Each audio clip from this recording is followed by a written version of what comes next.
but he said he thought at that moment when he first saw this enormous, the first ever hydrogen mushroom cloud, going up there. Now I am become death, the destroyer of worlds. Now that's interesting for two reasons. The first is it was really a turning point in Oppenheimer's thinking. And the second is, although it's a weird sounding phrase, now I am become death, the destroyer of worlds, that's actually Oppenheimer's own translation of the Sanskrit. He was so interested in Hindu mysticism. He was interested in everything, but he was interested enough in Hindu mysticism to teach himself Sanskrit.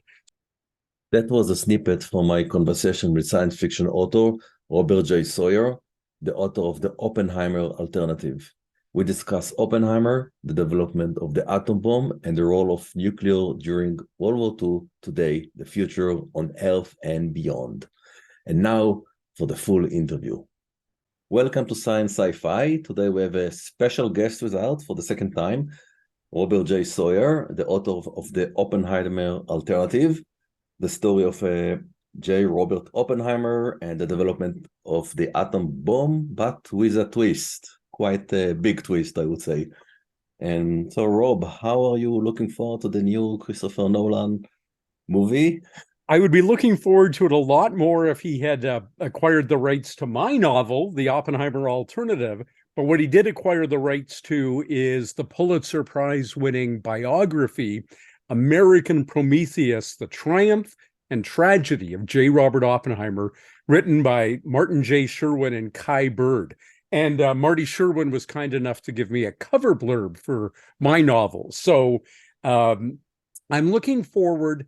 But, I've seen the trailers, and I have to say that although Cillian Murphy bears some resemblance to Oppenheimer in terms of the face, in the trailers at least, none of Oppenheimer's charm, charisma, or sex appeal has come through. This was a guy who made women swoon.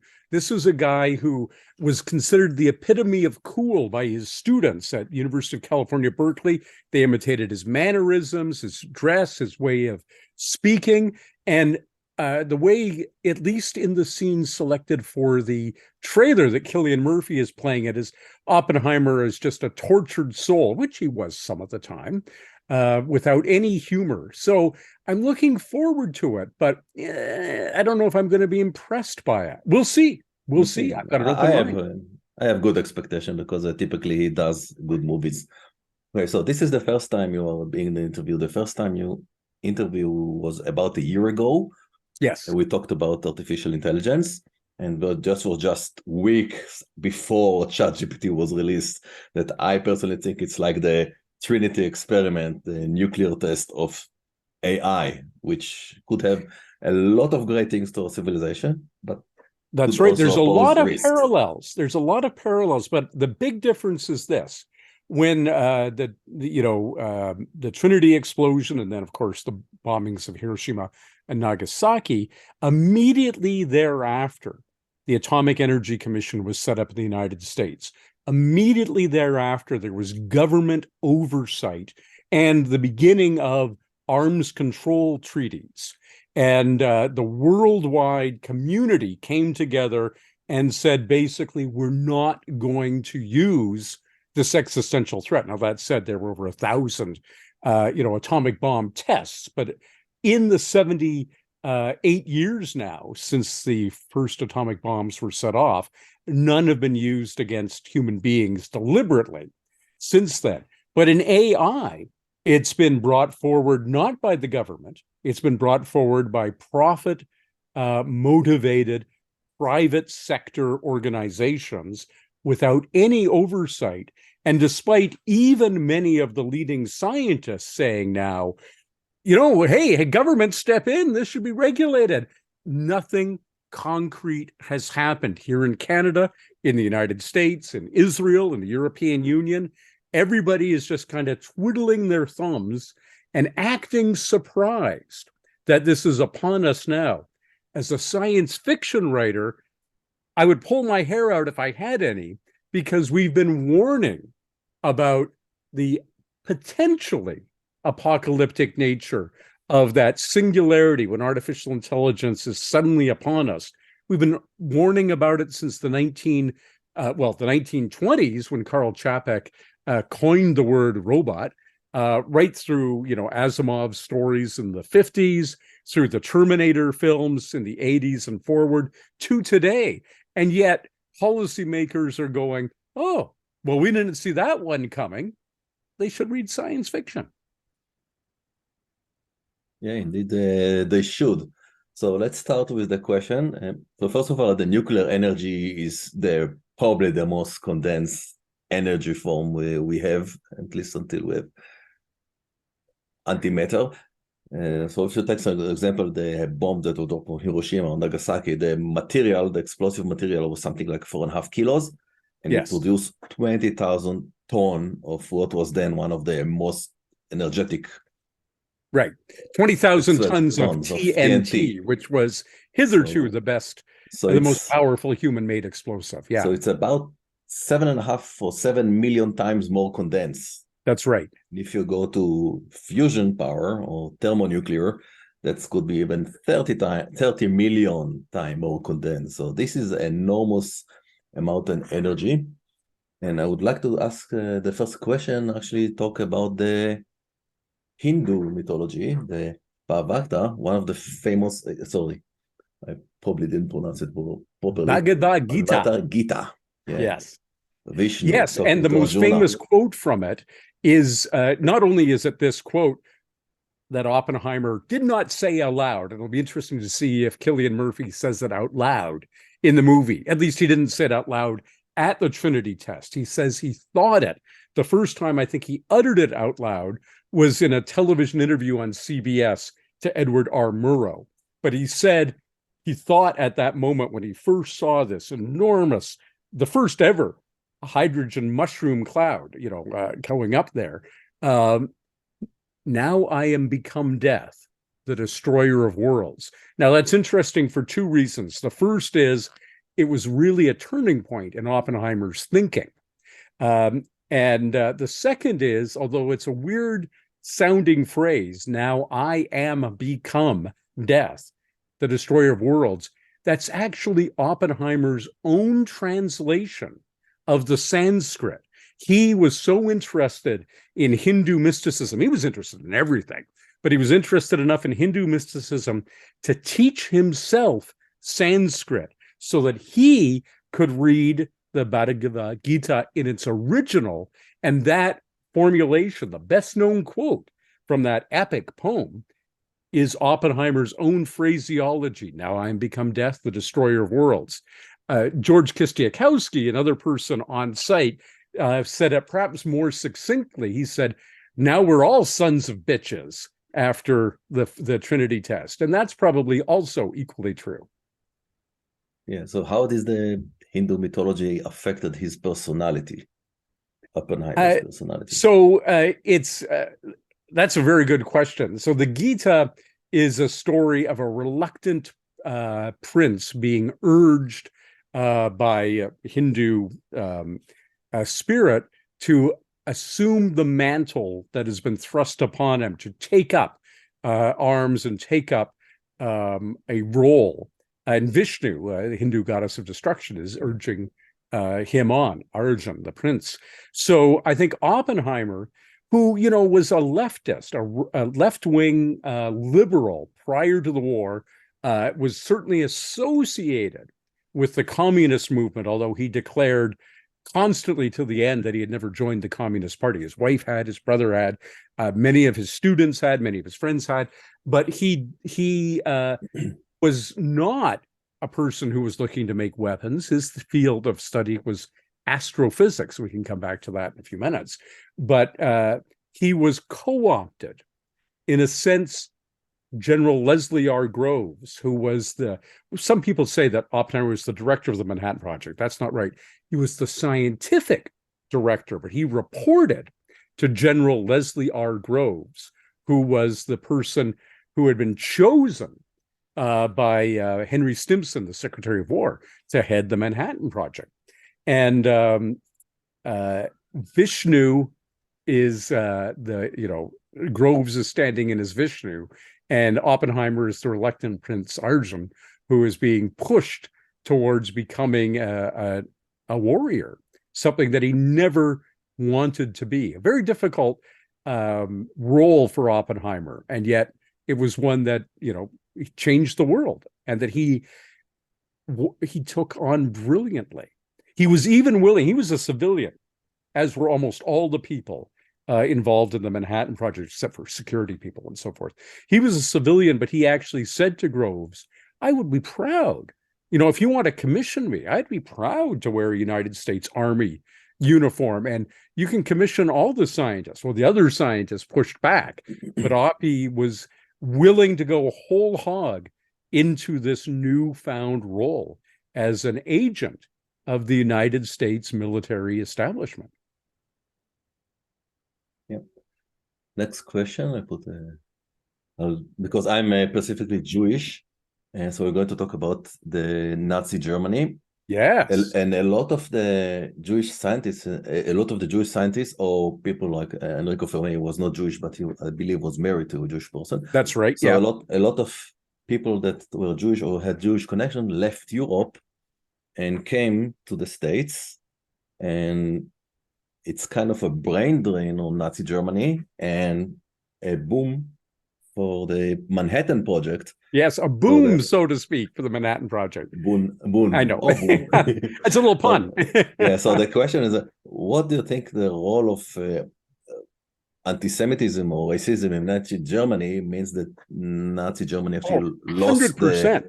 100%. Leo Szilard is a major character in my novel, The Oppenheimer Alternative. I'd be very interested to see how prominently, if at all, he figures in Christopher Nolan's film.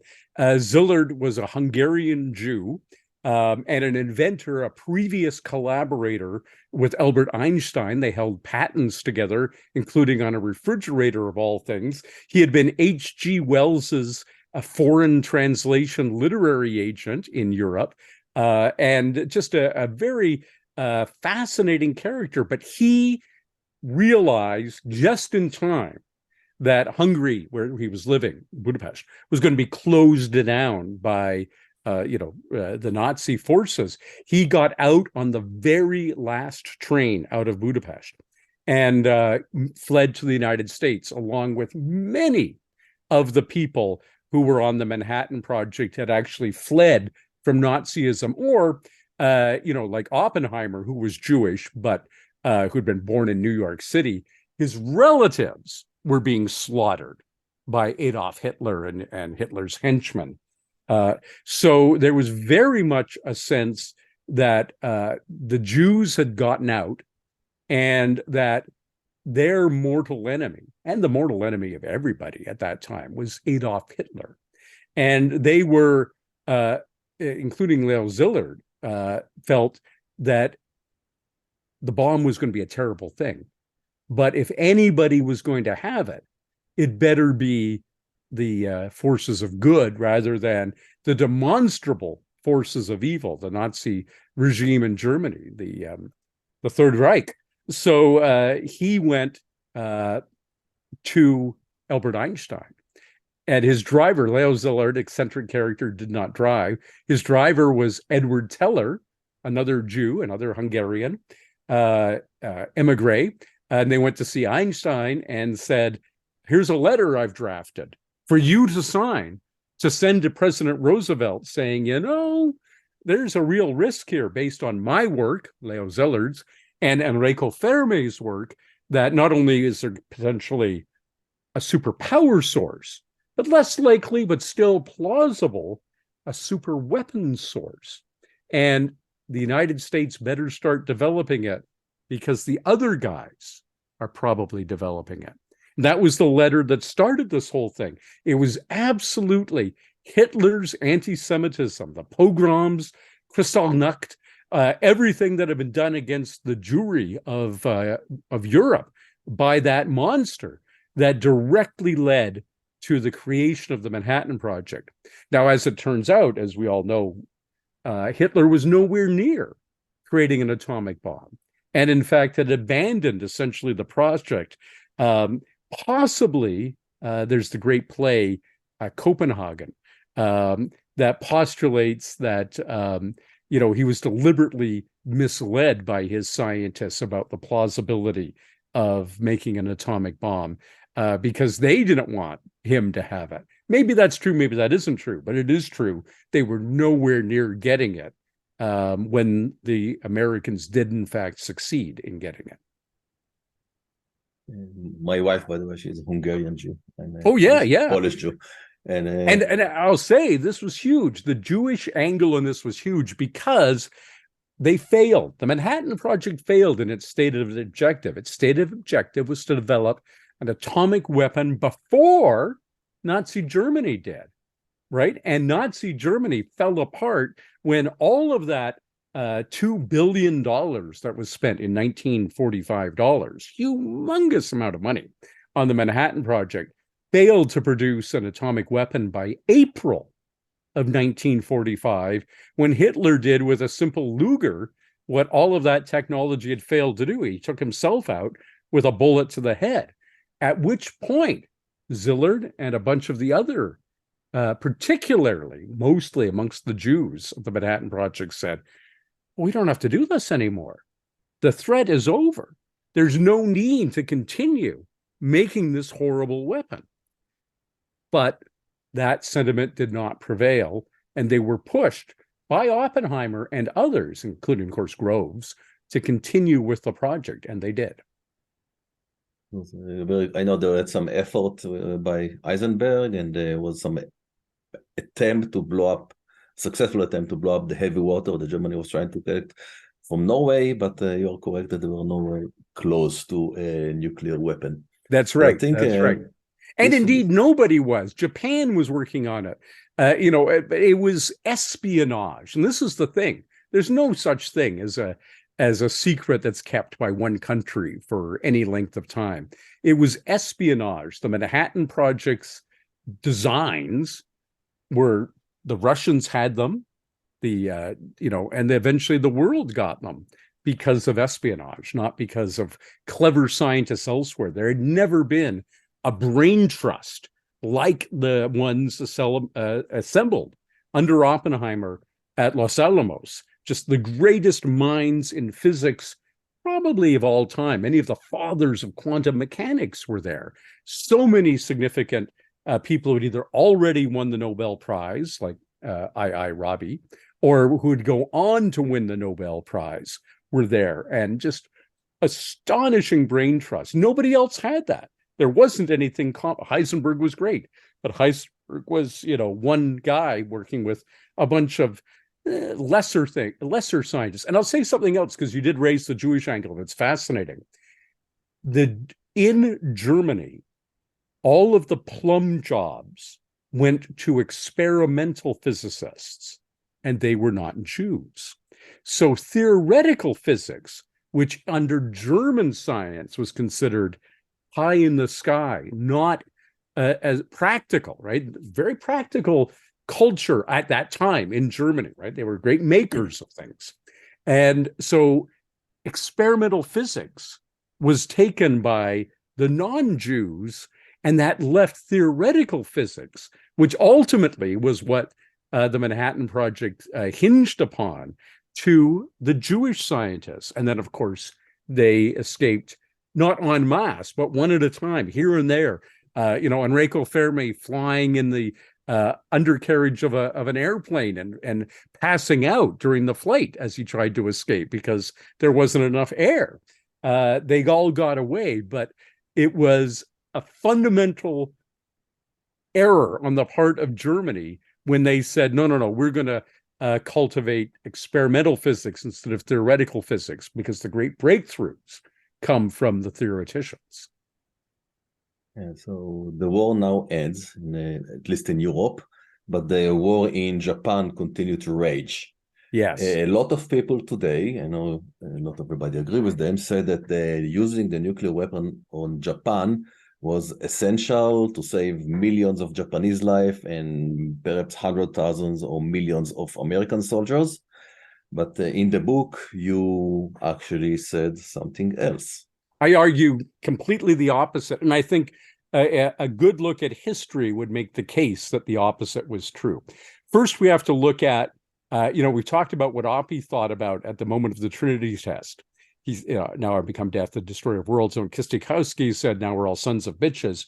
What did Oppie say as opposed to think? He said to General Groves on that fateful day, July 16th, 1945, at the Trinity test, said, now the war is over. And Groves said, yes, just as soon as we drop 2 bombs on Japan. That's from Groves's own autobiography. Now it can be told. This is not revisionist history. This is Groves himself admitting it. 2 bombs was always the plan for the Manhattan Project. And in conjunction with Stimson, the Secretary of War Stimson, Groves and a committee called the Target Committee had chosen targets in Japan for the dropping of the bombs. Now, those targets had been chosen well in advance because they would not be attacked with conventional weapons. Tokyo was firebombed almost out of existence by conventional weapons in World War II. But several Japanese cities were left untouched, famously Hiroshima, and also a bunch of others, including the intended second target, which was Kokura. Nagasaki was a backup target and was only the unlucky recipient of the second bomb because Kokura was clouded over. But General Groves wanted pristine, undamaged cities so they could test their 2 different atomic bomb designs. The Fat Man design, which was the implosion design that had been tested at Trinity, but they wanted to see now what effect it would have on a city, and the uranium gun design, which was considered so foolproof that it was going to be used for the first time in actual combat, to see which one was more devastating. So the United States would know what nuclear weapon or atomic weapon to invest in as it would expanded its post-war arsenal. So the mythology that it was necessary was a polite fiction. Japan was prepared to surrender. Japan had been making back-channel overtures, diplomatic overtures, to surrender for close to a year prior to the dropping of the bombs on Hiroshima and Nagasaki. They wanted exactly one condition, and that condition was this, that their emperor, who they consider to be divine, would not be deposed. Now, there had to be a post-war government. Everybody knew that. In Germany, there was a post-war government. There had to be a post-war government. There was no reason to not let Hirohito, who was, a figurehead, but let him retain the chrysanthemum throne. That's the name of the throne the emperor sits on in Japan. They wanted that condition. Unfortunately, Truman said at a conference, we insist on unconditional surrender. And that came out of nowhere. He hadn't cleared it with Churchill, but Churchill decided not to gainsay him. And so suddenly that became the unalterable Allied position, unconditional surrender. Well, this would be like the United States being told to surrender, and the United States saying, okay, as long as you don't ask us to renounce Jesus Christ as our divine savior, we'll surrender. And people say, no, you got to renounce Jesus. The United States would never surrender under those terms. Japan would never surrender, renouncing their divine emperor, but that's what was being asked of them. Well, of course, after the war, after their 2 cities were obliterated, after they did throw in the towel and surrender, they got exactly what the only thing they've been asking for. Hirohito sat on that throne for another 40 years before he passed away from natural causes. So this fiction that it was saving Japanese lives and saving American lives is just that.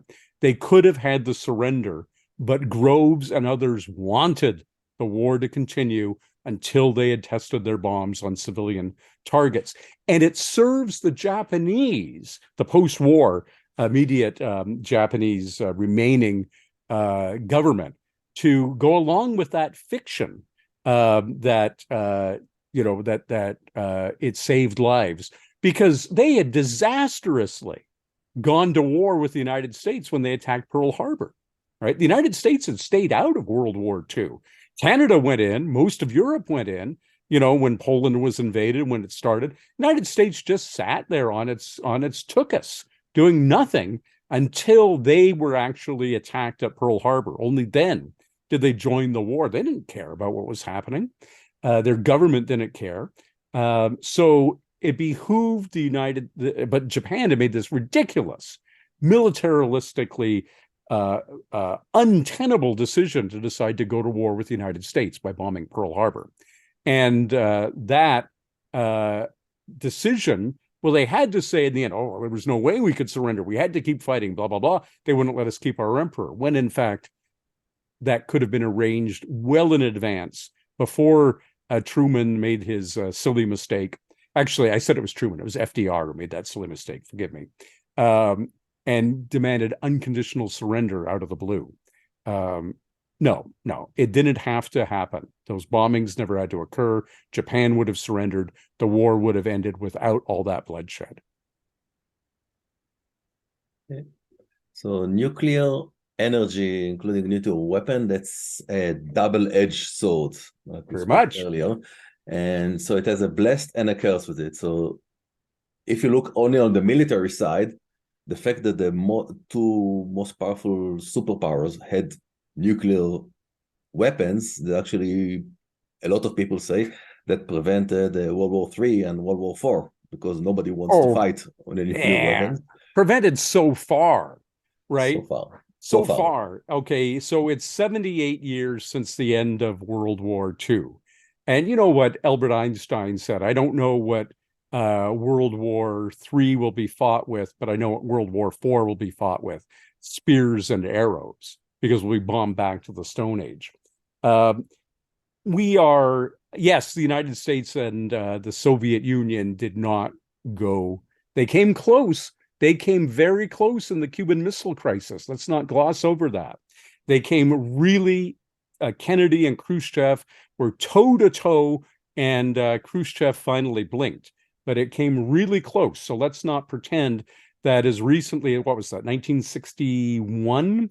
As recently as 16 years after the end of World War II, in other words, less time than the gap between World War I and World War II, we were so close to World War III. So I don't for one second use Ronald Reagan's term of peacekeepers to refer to these nuclear weapons.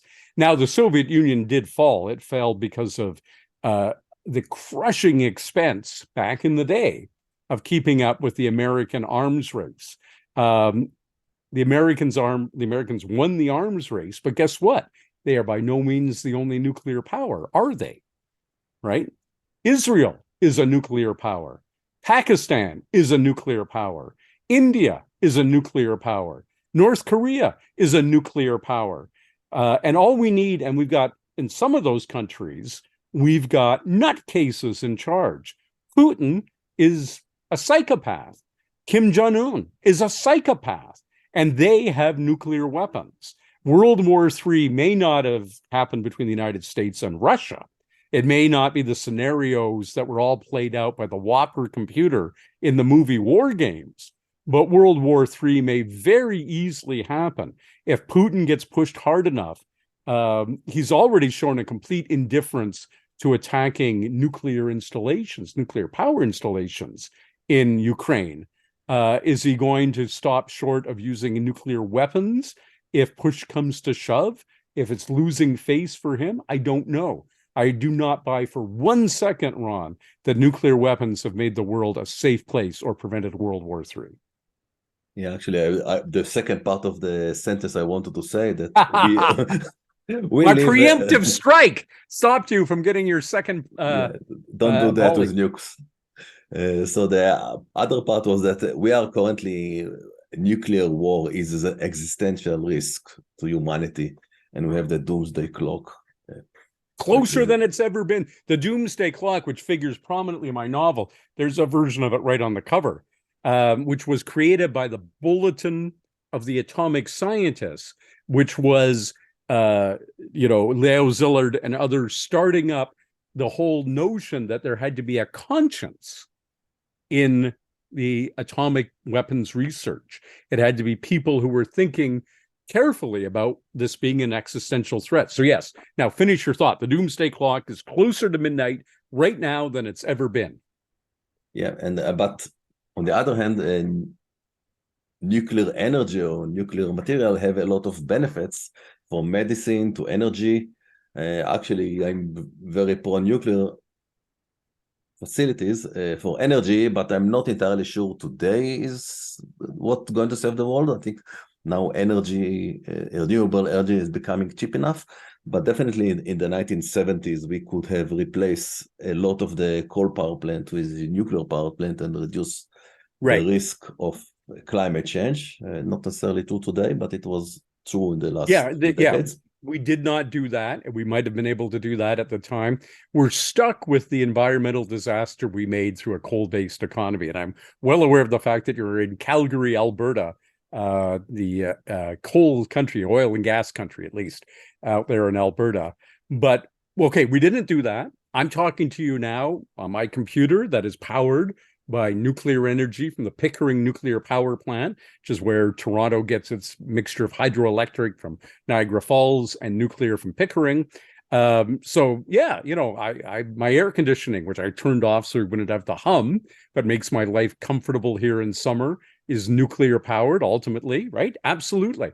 Nuclear power has no doubt been of great benefit. That said, we are seeing now that nuclear power plants are at risk in wartime situations. We all say, well, Chernobyl was a one-off. Oh, now we've got nuclear reactors that may be doing meltdowns in Ukraine. Well, they don't use our wonderful CANDU nuclear reactor plants. Well, who knows how well one of those is going to survive a terrorist attack.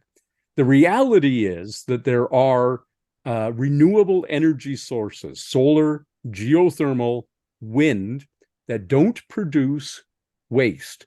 No matter what you do with nuclear power, it produces waste that has to be sealed in sarcophagi that will be radioactive for a very long time. My friends John Lomberg and Gregory Benford, John Lomberg designed the Voyager record, were hired by the United States Department of Defense, Gregory Benford being a physicist, to help design markers for the internment sites for nuclear waste from reactors that hopefully could be decoded by a post-apocalyptic civilization, markers that would indicate to people who were illiterate and didn't know any science not to dig here, because whatever's left after whatever conventional or nuclear war is fought, or biological war or massive plague, whatever is left, that the rest of humanity could be wiped out by digging up this waste. So there still is a very significant issue, two issues with nuclear power: the waste, which we have never really found a good solution to, and the threat that these will be terrorist targets. And we've never really dealt with that. There hasn't been a terrorist attack that's succeeded on any nuclear plant yet. But terrorists are getting more and more better armed. Nuclear arms, as Russia fell, there are all kinds of nuclear weapons that are unaccounted for. It was pure luck that the 9/11 attackers only had something as primitive as an airplane and hadn't acquired nuclear weapons that had fallen into the black market. There are countless ones out there that are unaccounted for since the fall of the Soviet Union.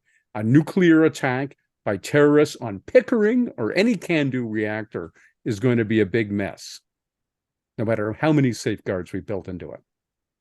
Yeah, so think about disposing of radioactive material. I know they're building now in some places, developing a breeder reactor that use older reactive, so they use like 99% less waste. And I know there Well, are when you a few give, projects. yeah, A few projects, maybe it could be what the next topic will be. but yeah, but just Fusion when you reactor. go and say, "Oh, if only we'd done nuclear reactors 50 years ago, we wouldn't be in this climate." If only they had done that kind of reactor 50 years ago that didn't produce this poison that will last for centuries. So, it's on both sides there. Oh, if only we'd done nuclear 50, if we only done nuclear right 50 years ago, we wouldn't have either of those problems. Yeah, but we both know that nuclear fission is not enough and we want something more powerful. Fusion. So let's talk about Edward Teller.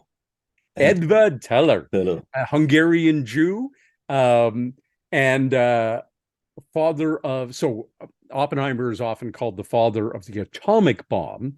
The atomic bomb is the fission weapon. And Edward Teller said, when Oppenheimer pulled together all of the luminaries, as he called them, to first brainstorm the possibility, Teller was disdainful. He said, a fission bomb, a trivial project. Your grad students, as I have them say in my novel, could build one. What's really interesting is nuclear fusion. That's what I want to do. And in fact, Teller had almost no significant role in the creation of the atomic bomb. And yet he was quartered at Los Alamos.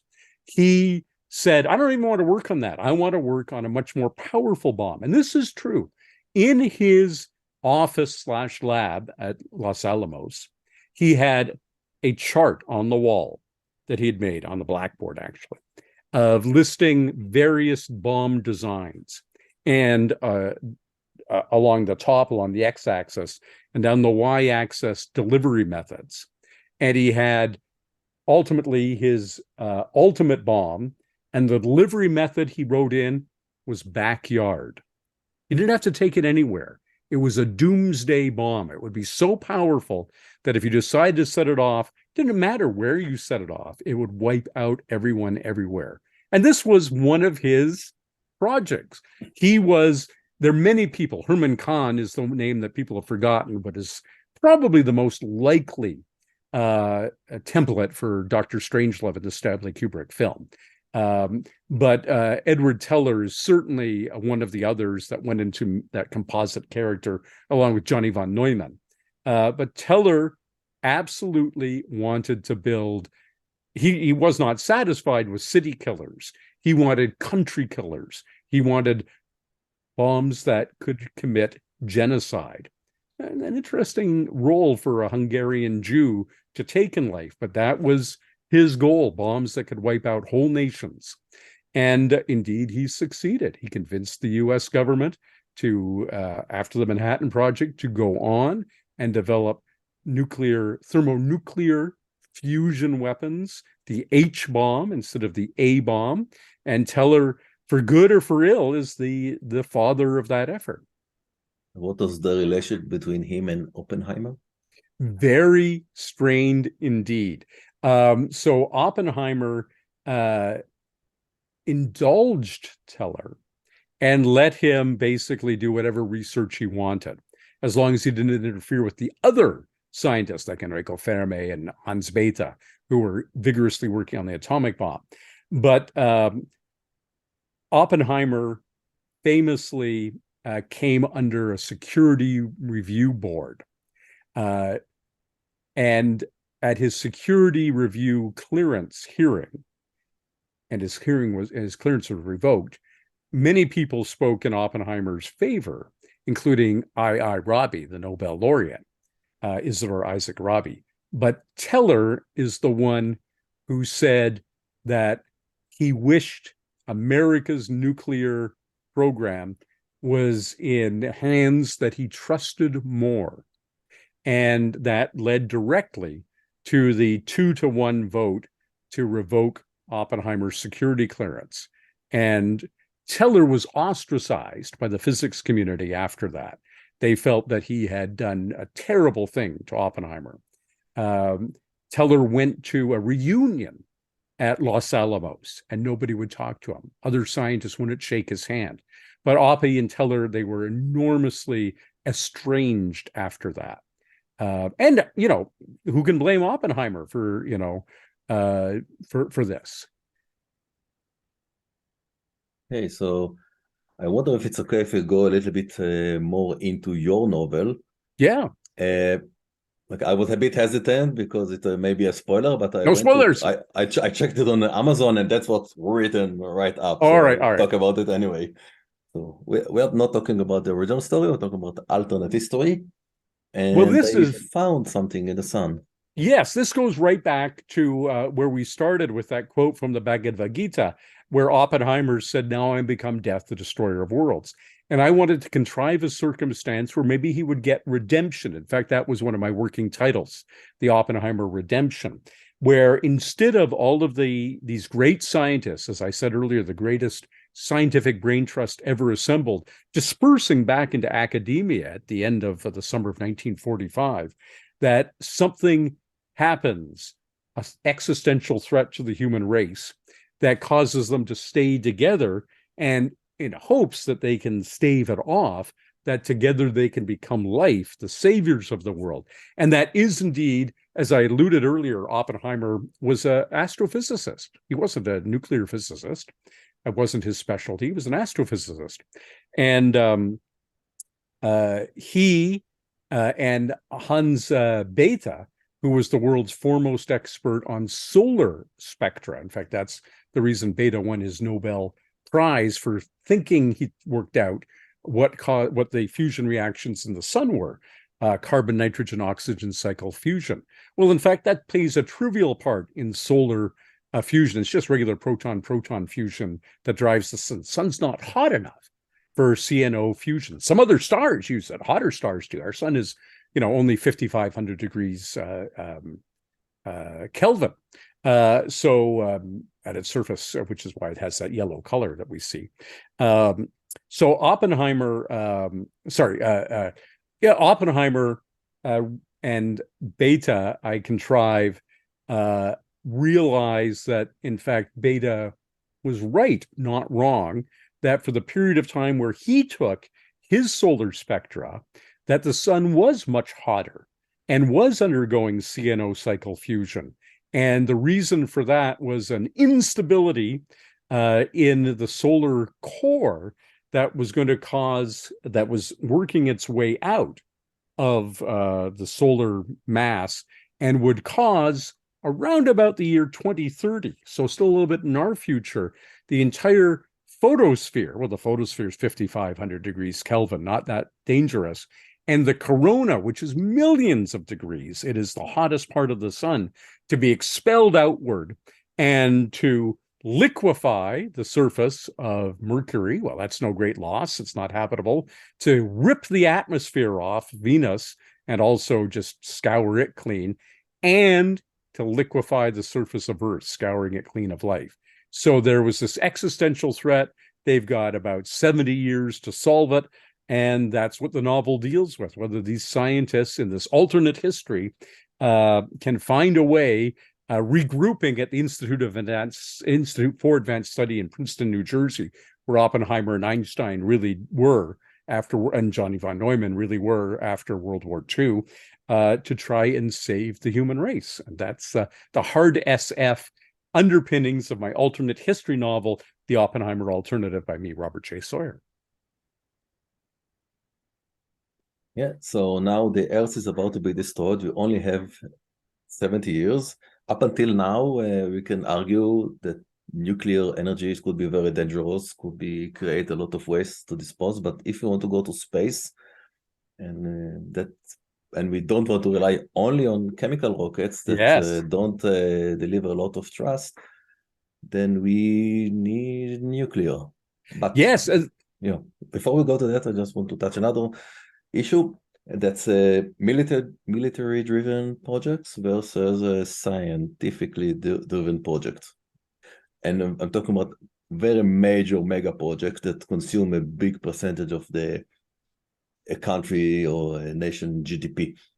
So Neil deGrasse Tyson did research once, and he said in a speech that he found out that there were only 3 reasons a large group of people, a nation, a country will start a huge project. One is survival, defense. That's something like the Manhattan Project, and arguably also the moon landing program, which was part of the Cold War. The Chinese the Chinese wall. It's a huge mirror. It could be to glorify deity like the pyramid or the cathedrals.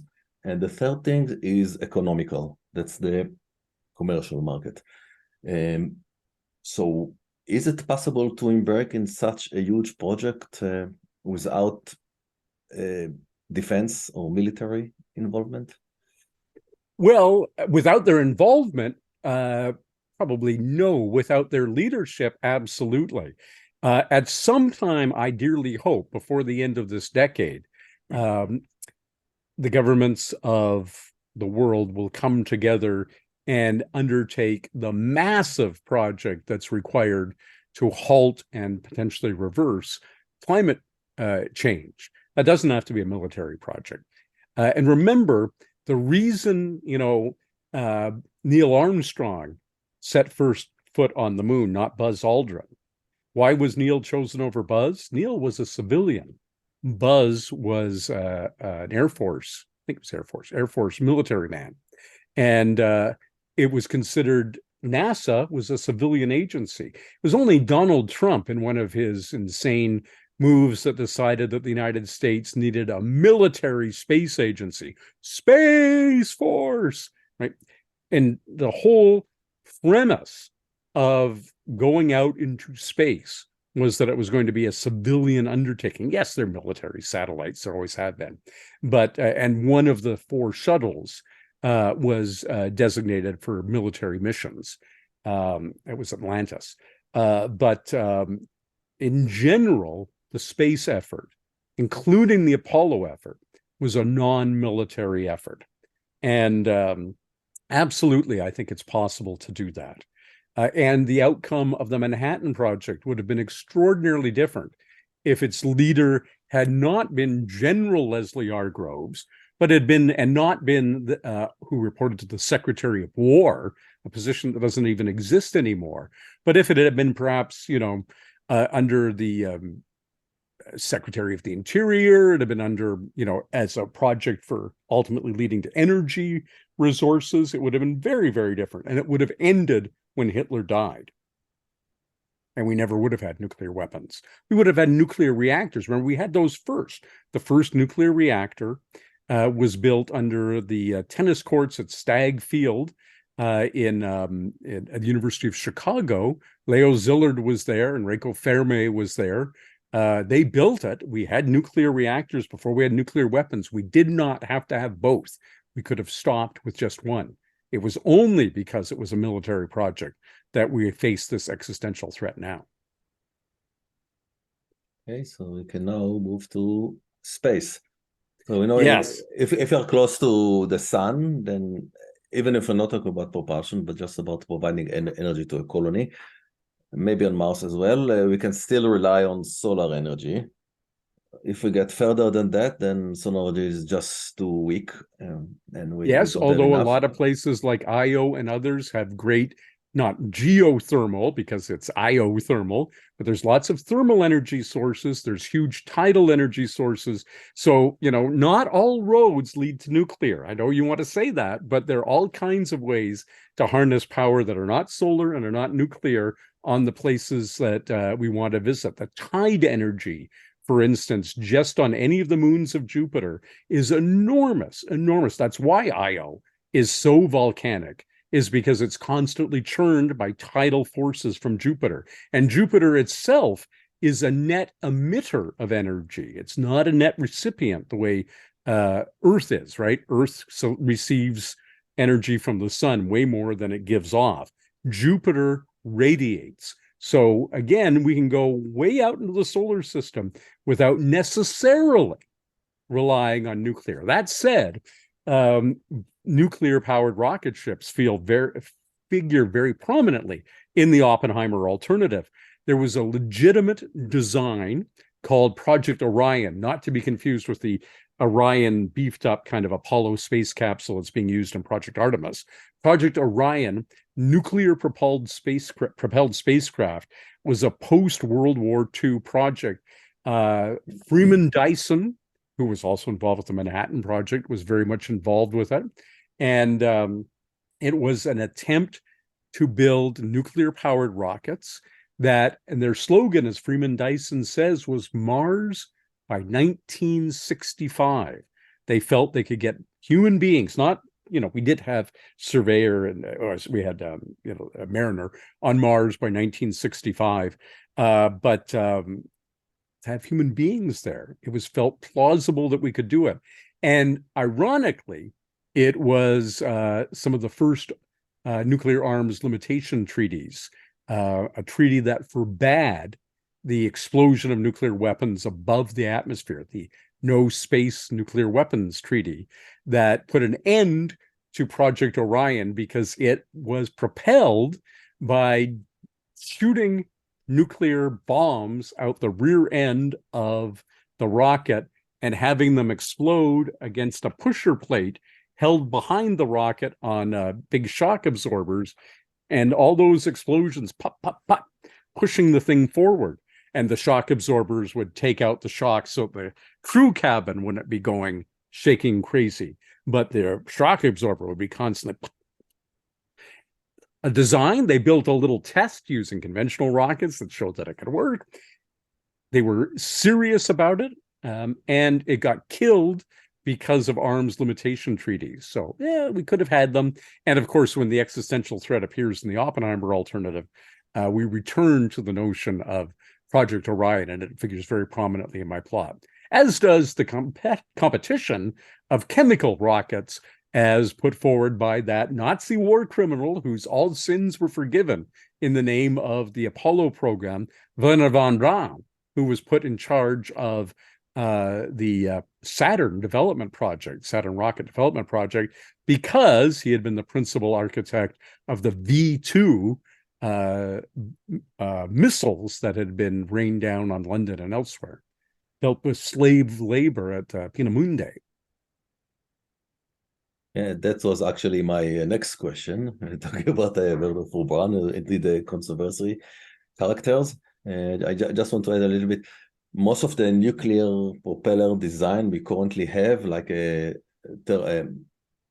thermal nuclear that hit hydrogen and push it backward, or electric, they can get exhaust velocity a lot faster than what chemical rockets do. Yeah. But they don't have enough thrust to actually lift from Earth. Yeah. The only thing that is not conventional rockets that can lift from Earth currently is the Orion. And another reason why it was canceled is it's when it lifts from Earth, it actually threw up nuclear bombs, and those could create radiation and cause death from radiation. Maybe it's not was the main reason, but it was also something. Sure, a factor. And you know this well, Ron. I mean, Artemis, we're not going back to the moon to just repeat what we did 50 years ago, 51 years ago now, since Apollo, Eugene Cernan, last man to walk on the moon, left Taurus Littrow. What we're doing now is the first stage of having a staging area to launch interplanetary missions without having to dig yourself out of Earth's gravity well each time. So we'll go to Mars, not from Earth. Well, Elon Musk might do it directly from Earth, but ultimately the plan is to go to Mars from the moon, where it's a much less difficult first stage anyways. You still have to get out of the Earth lunar gravity well, but. Yeah, and I think the plan is also to use the nuclear thermal, which is about twice the exhaust velocity, so it can go maybe to Mars in 3 weeks. Yes, instead of what we do now, the Holman transfer orbit, which takes 6 months or more to get to Mars, by coasting to Mars. Yeah. But if you go back to the Orion design, it's all nuclear in space, and they have a plate, as you explained, but it only gets about 25% of the energy is converted into the momentum of the spacecraft itself. Yes. And that can reach something like 3, I heard something maybe even 5% the speed of light. So with this kind of design, we can perhaps do a generational ship that reach Alpha Centauri in something like 100 years. Yeah, it's an interesting, generational ships are an interesting concept because as you're a parent, I'm not a parent, but would you want your grandchildren, your children's children, to be born and die en route to Alpha Centauri. If we can get it there fast enough where your children get to take the lift off from Earth and go on a great adventure, and their children land on a world orbiting, Proxima Centauri A or something, that's kind of cool. But what about those lost generations in between who live and die in a tin can? I suspect generation ships aren't the answer. I suspect that either we're going to, as so much of the space program is, we're going to spend unmanned probes to Alpha Centauri, and they will beam back their information. It'll take 4.25 years for it to get back to us, but it will get back to us. Or that we will either do some form of suspended animation, or just and send a bank of genetic material and just grow us some humans. The idea of a generation ship is an enormous infrastructure, and it's based on the assumption that there's no way to put humans in storage for, if you're 5% of the speed of light and you're going 4 light years, that is 80 years to get there, right? I think it's much more plausible that we will develop. And there was breakthroughs just this week in using ultrasonics to put mice into hibernation, and mice don't normally hibernate. So I suspect that is a much more tractable technology and much more humane. Who wants to doom their grandchildren to living in steerage, and that'll be their whole life inside a tin can? Could be something bigger, like O'Neill cylinder. The cost, why don't we have O'Neill cylinders now? Why didn't it 2001 A Space Odyssey turn out to be an accurate prediction of the future? Because only insane space buffs like you and me and Arthur C. Clarke ever thought that spending trillions on an O'Neill cylinder, or on a city on the moon like the Clavius base, or big giant orbiting wheel space stations was more important than, curing cancer or eliminating poverty, right? There are far, far, far more important things for us to spend money on than building an O'Neill cylinder to send a generation of explorers who, remember, the explorers will be dead in your cylinder. So do their grandchildren, great-grandchildren, do they want to be explorers? Is that what they're fated to be it? But maybe they want to be poets.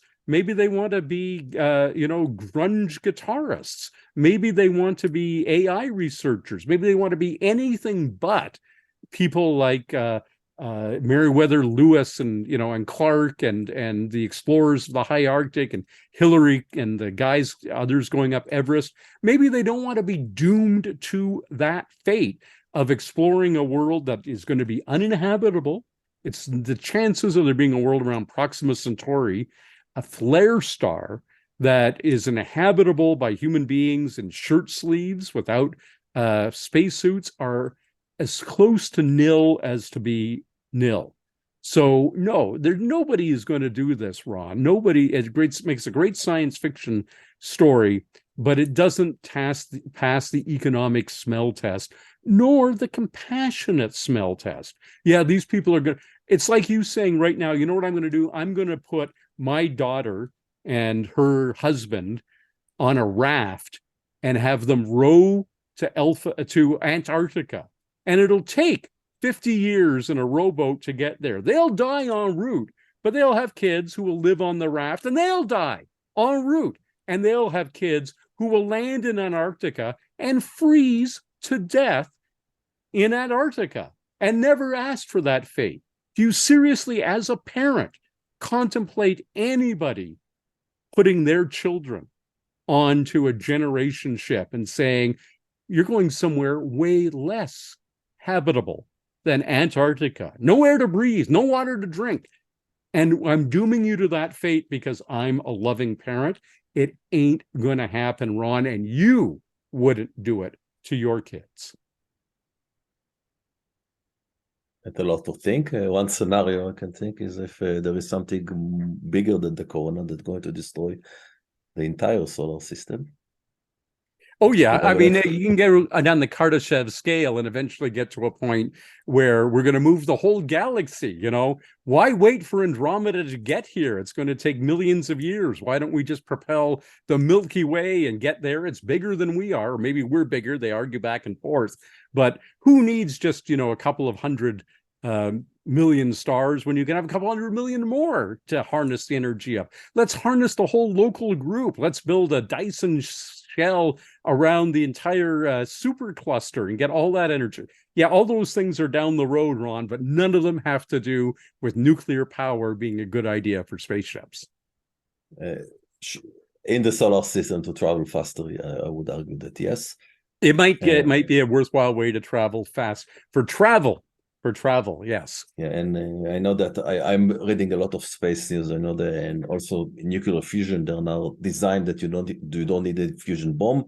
You can have a reaction at a much smaller scale with lasers, and there are some companies who are working on that. And I don't know. I heard some insane estimation that I don't know if it's entirely true, that they estimate that under the most theoretical condition they could reach Alpha Centauri in 11 years or so. Sure. I mean, and eventually we'll go to Alpha Centauri that fast. That said, it's not even the most promising target, right? When you're looking around assuming you're looking for an Earth-like exoplanet, although why? We already got Earth. I'm not sure why you want one, but assuming that's what you're looking for, that isn't the most promising target. It just happens to be the closest target. It's the low-hanging fruit. The TRAPPIST system is much more likely to have in it, and it's way farther away. I ain't going to get there in 11 years, buddy. That needs suspended animation for sure. You need suspended animation, and all this. See, you're thinking as a 21st century impatient human being who hates it when it takes 5 seconds for a PDF to open an Acrobat reader. The people who came here, the indigenous people who founded the New World, came here from the Old World by generation after generation, slowly walking over the Bering Land Bridge from Eurasia. They didn't. If you told them they could do it in 8 months, which is a Hohmann transfer orbit to Mars, they would have thought that was instantaneous. Your ancestors, or my ancestors, certainly mine, I don't know when your family came over from Europe, but my family came over from Europe in boats. And my mother's side, which is Swedish, were amongst the first Swedish colonizers of Minnesota. And they took many, many weeks, and lots of people took months crossing the Atlantic. So this notion, if you're going to Mars to live on Mars, the fact that it takes 9 months to get there is a triviality. It's only if you're thinking of people zipping back and forth between Mars and Earth, the way people zip back and forth between London and New York, that the speed really becomes an issue. For colonization, taking a big, heavy load, lots of stuff with you, is far more important than getting there quickly. Well, that's probably Elon Musk and the Mars Society plan to do it with chemical rockets. We'll see what Elon Musk can pull off. He managed to ruin Twitter pretty fast. Let's see if he can. And his last rocket blew up shortly after liftoff. Let's see if he can pull it off. I know you're a Musk fan, but so far, all he's delivered is a lot of spectacle. Okay. And the last question for today. The Alrighty. role of science fiction. In your book, you mentioned that some of the teams that were created to find a solution brought a lot of amazing stories and outstanding stories. I know that H.G. Wells wrote something that describes something similar to an atom bomb. Yes, he did. Absolutely. He was the first to put forward the notion, for sure. So what is the role of science fiction? So that could be a narrow question or a big question. Sure. So in the context of what we've been talking about today, and remember, the atomic weapon, H.G. Wells was the first to predict it. It was described in such detail in a story by Cleve Cartmel in Astounding Stories that the U.S. government descended on the offices of John W. Campbell to find out how They had breached the security of the Manhattan Project, which of course they had not. Simply anybody who was bright and was following the public scientific literature prior to the clampdown, of what Fermi had published, what Zillard had published, could see where all this was heading. Science fiction is a predictive genre, but it is also a preventive genre. Ray Bradbury said it very well. He said, "My job is not to predict the future. It's to prevent the future." Science fiction puts on the table a smorgasbord of possibilities. Some good, utopian. I tend to write utopian science fiction, certainly optimistic, towards the optimistic end. Kim Stanley Robinson, another writer, great friend of mine, who also tends to be at that end. Many, many more write dystopian science fiction, and those are cautionary tales. They're saying, if this goes on, these are, anybody can see the first level consequences. These are the second, third, and fourth level or fourth order consequences that people might not have thought through yet. And you got to think about them, because if this goes on, that's the world we're going to get unless we take proactive steps to prevent it. Now, this is why I said at the beginning, when you brought up AI, that it's so frustrating being a science fiction writer, because Asimov, was said way back in his robot stories from the 50s, you have to have fundamental constraints to make sure, his laws of robotics, to make sure that they never can harm human beings. Well, we didn't bother to do that, did we? Arthur C. Clarke in 2001: A Space Odyssey, advised by Marvin Minsky, the founder of the Artificial Intelligence Lab at MIT, said, if you give contradictory programming to a machine, it will go haywire. Right now, so much of what's going wrong with AI is perverse incentives and perverse instantiation.